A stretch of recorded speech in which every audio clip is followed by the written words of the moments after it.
Hello guys, welcome back to my channel. I am doing a traveler's notebook layout for the Cut Shop today, and in this case I'm using a full photo that's the traveler's notebook size. The cut file I'm using is called Let's Talk Summer, and the phrase I chose is Let's Go. It's one of the, I think, 5 different sentiments in that cut file set. And it's one of the ones that I really turn to a lot because I like the open alphabet style. I printed this photo to be the opening page of my Maui album. As you've been watching, I'm going through a 6x6 pad. This is the Pinkfresh Studio Out and About collection, fabulous travel collection. And I think I'm going to be using that mostly throughout this album. I have the outline of the cut file and I kept the inside part. I'm thinking that's called the negative of the cut file. I like to use the inside portions as a template when I cut out all the papers that I'm backing each individual letter with. This paper with the itty bitty travel icons and the little dotted stripes in the rainbow colors is just so adorable. So I decided to use that for 2 of the letters, the E and the O, because they have the most space. You could see the little icons coming through. At this point, I wasn't sure if I was going to put the centers onto those letters yet. I didn't want to cover up the icons, and I was pretty picky on where I fussy cut so that it maximized the little icons showing through. As for the rest of the letters, I am just going to alternate between like light and dark and patterns, spread it out so that it just looks fairly well balanced across the whole length of it. So I end up with a red on the L that contrasts nicely with the brighter E. The T has blues and the S has the rainbow colored. So I didn't put the rainbow pattern next to the one that has the icons because that also has a little rainbow pattern. And with the G, I chose the dark aqua. And to balance the whole thing, I end up using the same dark teal paper for the apostrophe in Let's. I've sped this portion up quite a bit and it's still taking a long time, so I'm just going to go ahead and cut to where it's all done. So this cut file takes up quite a bit of room on the bottom, but I did feel that it was plain around it, and of course I want to add something to the top. The first thing I go through is the frames pack for this collection. I think it's really cool that it comes with a pack of frames, and they're really cute. I considered having it border at the top, kind of like coming down, and maybe decorate it in the middle of it, but I didn't like how it cut the sky in half. And then I saw the little speech bubble sentiments, and those are really cute. I was considering scattering some of those at the top. There is a challenge when you do a full page photo, but it's this small, that you run out of space, especially if you want to add more than just 1 or 2 things. I sort of wanted to have some layering going on.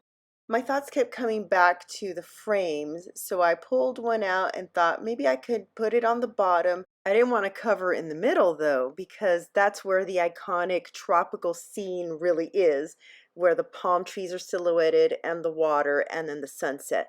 So around this point I was thinking maybe I could cut the frame. But before I do that, I do look for more sentiments that might apply. I like banner sentiments. You can't go wrong with those, right? But the vacation time one that was yellow, I didn't want to have another yellow up in the clouds since the sunset's there. I tried a couple other frames, but came back to the yellow because I did like the idea of having the yellow down below, since I didn't choose any yellow to back the letters. This way it brings down the color to balance things out. And I also like the little map sticking out. After I cut the frame, I did have a little bit of buyer's remorse, and I considered putting just a little strip of paper on the bottom for a while, moved the banners around to see what I liked the best, and also if I wanted any icons up in the clouds. And at this point, I make the decision to finalize where I was going to cut on the height of the photo because it was a little bit longer and I didn't know if I needed more space towards the bottom or the top. I decided to cut some off the top to make sure that the cut file fit in the dead space below and didn't cover any of the palm trees. I know I end up trimming the bottom of the tourist mode sentiment just so it sits further down and then I can move the let's go even further, but I'm not sure when I do that. Right now, I'm turning my attention to the top of the layout in the clouds. I thought it was cool with the sentiments. They're kind of floating in the clouds. And I had an idea in my head to do some stamping. You'll see that in a bit. But switching out the banners to see what combination I like the best. Again, I didn't want to use yellow. So I brought up some darkness because the background of the bottom is silhouetted in darkness. So I picked the Dream Destination for that reason. It's a black banner. Vacation mode, which is kind of like tourist mode, but I wanted to bring that red upwards as well. And then the yes speech bubble to bring up some of the blue. So I felt like the sky now had all the colors represented. Now to add some more layering without actual layers, doing some stamping. I have this roller date stamp. It's huge, from Pebbles. I think it's the From Me to You stamp if you look on Amazon. I'll have a link to that one directly down below in case you've never seen it before. It's really cool. It has 16 slots and they are all uppercase typed letters and numbers and symbols. So you can spell things out with the ease of a roller stamp. And they're really tiny, so it's cute. Right underneath the two banners, I stamped Maui 2009.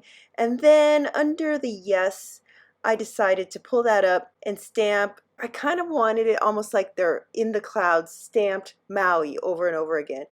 In my haste, I got a little bit of ink on the sides of the roller, so there were little lines, but that's okay. It just lends to the handmade charm.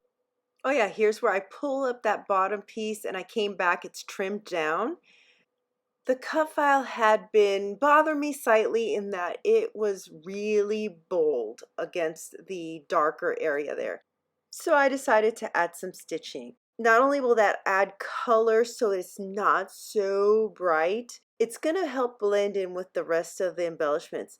The yes up above is teal, and so is the map, and then the map has stitching. So what I'm going to do is stitch around the let's go in a dark teal, and then I'm going to stitch with white across the yes, and I think that blends everything a lot better. Plus, it's another way to add texture. Now, I was concerned about the thickness, but when I put this in the album, you can tell there's still going to be so much space in the album, it's not going to be an issue. That's one of the reasons I can now embrace the TN and 3x8 sizes. I couldn't before because there's always the issue with the standard TNs that it's bound and you have to worry about thickness. With the ring bound albums, I feel so much more comfortable because I do like to add things like stitching for texture, and they do make things bulky. The only thing for this one is I'll have to make sure that what I put in the back covers the entire back. It might be another full photo, or it might be a little layout with pattern paper. I'm not going to make you guys sit through all the stitching. I did decide to round the corners, so I'm going to do that with the corner chomper, and then off camera I will do the holes to fit it into the album. And then I realized also that this is a 3x8 album, not Traveler's Notebook size. So the elements that are outside of page protectors still need to be a little smaller than the TN size for the album. I'm going to slow down right here so you can see this in real time and get the really details without all the glare. When the still photos come up, you will see that I moved the two banners further in and it'll cut off just at the 9. Thank you so much for joining me. I hope that you enjoyed this video and seeing the process of putting a cut file onto a full photo. If you have, please give it a thumbs up, and if you are not a subscriber, please consider doing so now. Also, check out the description for any links to items that I used in the video. And most importantly, I hope to see you here next time.